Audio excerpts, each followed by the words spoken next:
Asalaamu calaykum waraxmatullaahi wabarakaatuh. Halkan waa Awaaji Tech Review aad uga barateen mar walba inay idiin soo gudbiso wax walba oo ka cusub tiknoolajiyada hadday noqoto qalab iyo surface-ba. Caawa waxaan idiin haynaa sidaan mar walbana idiin ballan qaadnay isbuuclaha applicationada ugu fiican. Isbuucan inta application ugu fiican maaha, Android-ka inta ugu fiican waaye. Haddaytaan haddaa guda galno mawduuceena si toos ah, waxaa applicationka ugu fiican oo Android-ka lagu isticmaalo waxaa waaye dad badan baa waxay waxay ku mashquulaan inay qoraan waxay buug ka akhriyaan. taas oo haddaytaan applicationkan uu idiin sahli doono Smart Lens la dhaho. Wuxuu idiin sahlayaa inaad capture ku samaysaan Smart Lens. haddii aad ku fiirisaan wuxuu idiin sahlayaa inaad sawir ka qaadaan buugga, kadibna aad u bedelataan text ama qoraal aad u bedelataan. uu aad idinkugu sahlayaa. Kow markaa furno, sida haddaytaan kan ka soo tag, waa kii midaa qaadnay. Haddaytaan sida muuqato waa applicationka live waaye. Kaamiradaasaad waxaad ka qaadaysaa focuskaad saaraysaa, kadibna sawiraad ka qaadaysaa. Sawirka markaad ka qaado sax ayaad dhehaysaa, asagaa wuxuu iskaan gareynayaa inta wax oo ku qoran. Haddaytaan waxa ku qoran waa ujeedaan Oxford Advanced Learners Dictionary. Marka aad rabto inaad waxaan dhan aad copy garaysato, waad ku haynaysaa farta ilaa hoos intaad rabto aad farta ku haynaysaa, kadibna pop-up yaraa kuu soo baxayo copy. Kan saddexaad haddaa ka dooranno waa imaanaynaa. Haddii noticekeena aan imaano dhehna meesha noogu baasti karay waa kana Oxford Advanced Learners Dictionary. Taasna aad saving time waaye inaad buug capture ka qaado kadibna aad u bedelato text. Aad bay u fiican tahay.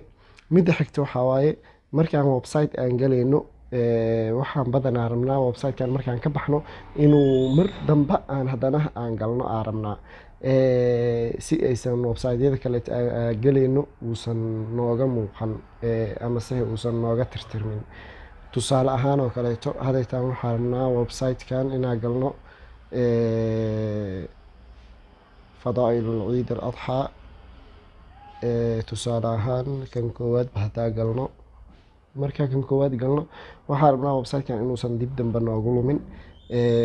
Sidaa hor usii sheegnayna Pocket aad ugu fiican website-yada xifdintooda, laakiin Pocket haddaadan haysanin waxaa aad idiin anfacayo application ma ahan, waa just browserka dhexdiisa. Add page 2 aad leedahay, kadibna home screen-ka ayaad ku dhufanaysaa. add ayaad leedahay. haddaan home screen-keena imaano wuunoo yaalaa website-keena. haddaan ku dhufano waa kana. Marka dadkan aad oo maxaa la dhahaa website-yada u galo oo badanaana comparisonka waxyaalo ku sameeyo aad ay ugu fiican tahay. Keena saddexaad waxaa waaye Android-keena kan ugu fiican oo saddexaad waxaa waaye pop-up view wax la dhaho, oo badanaana haddaytaan Android-ka ula imaaday. Tusaale ahaan oo kaleeto waxaa rabtaa laba application inaa hal mar aad isla isticmaasho. Okay, inta haddaa dhehno kii website-keena ahaa kor ka taabo. Kor markaad ka taabato qeyb saddexaad open in pop-up view haddaad dhahdo intuu kuu tegi doonaa halkaas. iyo haddaad rabto waad yareysan kartaa markaad halkaas geysato, kadibna inta ayaad haddana leedahay. Tusaale ahaan oo kaleeto Play Store-keena rabnaa inaan pop-up view asagana u sameyno. waa kana haddaytaan anakoo isticmaaleyno waxaynana haddaytana ii sheeg labadaba aan ka dhex isticmaali karnaa. sidaa u wada jeedno laba application at the same time aad isticmaali kartaa. Tan waxaa aad kaaga sii sahlayo haddii aad usii dhuur gasho mid kaleeto. haddaytaan haddii aan inta ku dhufanno split screen-ka qeybta labaad haddaad ku dhufato split screen aad dhahdo, kaasuu kuu dooran yahay. kan labaad aad dooranaysana waa Play Store-ka aad doorano. haddaytaan kan korna waxaanoo yaalo website-keena, intana waxaanoo yaalo application-keena aanoo yaalo. haddaa saas uga wada baxno oo inta ku dhufanno qeybteena maxaa la dhahaa qeybteena saddexaad waxaa inoo imaanayo Google Timer wax la dhaho. google badanaana yani waxaa isku xujaysanaa xirmooyin oo xujooyin a isku xujaysanaa. tusaale ahaan meeqee minid aa sanka qaban kartaa neefta meeqee intaas. marka google app waxaasoo dhan kaa sahlayo. google hadaa tagno, google haddii aan tagno timer laga qoraynaa. asaga by default wuxuu leeyahay 5 minute uu leeyahay.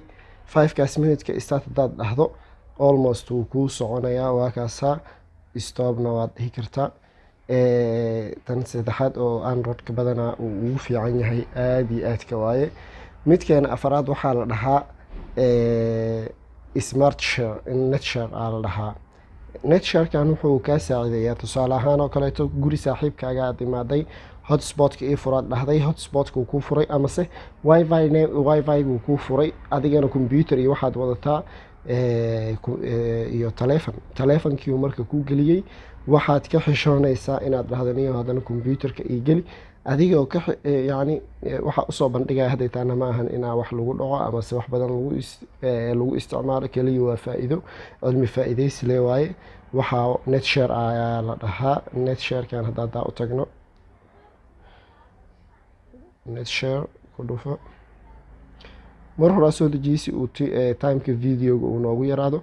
net sharekan wuxuu kuu sheergareynayaa wifi-ga iyo daatadaba wuu kuu sheergareynayaa. open hadaad dhahdo qeybta kore start wifi maxaa la dhahaa aad ku dhufanaysaa. qeybtaas markaad ku dhufato wifi namekaaga uu banaanka aadaya. wifi namekaaga waxaa ku xiraysaa pc-gaaga computerkaaga. marka saasaad waxaad iskula isticmaali kartaa 2 devices adigoo lagu siiyey just 1 access oo internetka ah. intaas ayaan kusoo gabagabeyneynaa insha allahu tacaala. haddii aada wax ka faa-iiday inteena yarta a maanta soo duubnay, walaal waxaad noogu sheegtaa qeybta commentiyada. wax alaale wixii aada hayso fikrado iyo wax la halmaalo ah oo waxtar noo ah, walaal waxaa kaa codsanaynaa sidoo kaleeto commentiyada inaad noogu reebto. haddii uu videogan ku cajabgeliyey like saar, subscribe u samey haddii ay marka koowaad ay tahay. sidoo kaleetana asxaabtaada la wadaag.